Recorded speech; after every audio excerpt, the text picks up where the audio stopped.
గౌరవనీయులైన ముఖ్యమంత్రి వర్యులు రేవంత్ రెడ్డి గారికి నమస్కారాలు సార్. నిన్న అసెంబ్లీలో బాగా చెప్పారు సార్. మీరు ఏమనంటే జీతాలు కూడా నేను అడుక్కొని చేబోదులు తీసుకొని ఇస్తున్నానని. అంత దుస్థితి ఎందుకు పట్టింది? కేసీఆర్ గారు తప్పు చేశారు కాదనట్ల. మరి ఆనాడు అసెంబ్లీ కట్టేటప్పుడు మీరు ఎందుకు అడ్డపడలేకపోయారు? కోర్టు కేసులు ఎందుకు వేయలేకపోయారు? దాన్ని ఎందుకు ఆపలేకపోయారు? ఆపలేదు. సరే, అయిపోయింది. మేము ఎంప్లాయీస్ కట్టే ట్యాక్సులతోటి మిమ్మల్ని ఉచిత పథకాలు ఎవడు పంచమన్నాడు? ఉచిత పథకాలు ఎందుకు? ఉచిత పథకాలు ఇచ్చి మా జీవితాలు నాశనం చేయమని చెప్పినోడు ఎవడు లేడు కదా. ఎవరు చెప్పారు మీకు? ఉద్యోగస్తులకు బడ్జెట్ ఉంటుంది కదా. మా జీతాలు మాకున్నప్పుడు మాది మీరు ఇంకా అడుక్కునేది ఎందుకు? వేరే దానికి ఎందుకు ఉపయోగిస్తున్నారు? ఫ్రీ బస్సు ఎవరు పెట్టమన్నారు?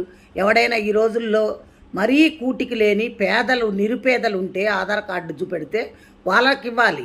అంతేగాని ఒక కూలోడు బయటకు వస్తే 800 రూపాయలు, 1000 రూపాయలు మగవాళ్ళకి, ఆడవాళ్ళకి 800.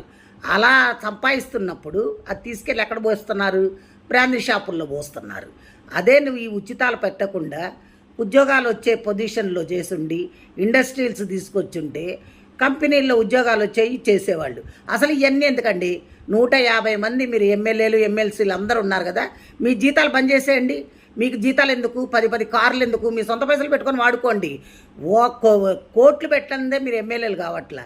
అలాంటప్పుడు మీకు అన్ని వసతులు కావాలి, 1వ తారీఖు జీతాలు కావాలి, మీరు ఫండ్స్ కావాలి, మెడికల్ బిల్స్ కావాలి, అన్నీ కావాలి. ప్లెయిన్లో ఊరికనే తిరగాలి, ఇవన్నీ కావాలి. ఇవన్నీ ఎక్కడి నుంచి వచ్చినాయండి? ప్రజల సొమ్మండి, మేము కట్టే ట్యాక్సులు అండి. మా ట్యాక్సుల పైసలు మిమ్మల్ని ఉచితాలుగా వాడుకోమని చెప్పినోడు ఎవడు? ఏ రాజ్యాంగంలో రాసిందో చెప్పండి. మీరు ఇవన్నీ కానీ చేస్తే ఇప్పుడు మేము రిటైర్డ్ అయిన వాళ్ళకి కనీసం పైసలు కూడా ఇచ్చే స్థితిలో లేరు మీరు. ఇది ఒక చట్టం దాండి. స్టేట్ కానీ సెంట్రల్ కానీ మీ ఇష్టం వచ్చినట్టు వాడుకొని మాకు ఉచితాలు ఇస్తున్నాం, మీకు ఉచితాలు ఇస్తున్నాం అని చెప్తున్నారు.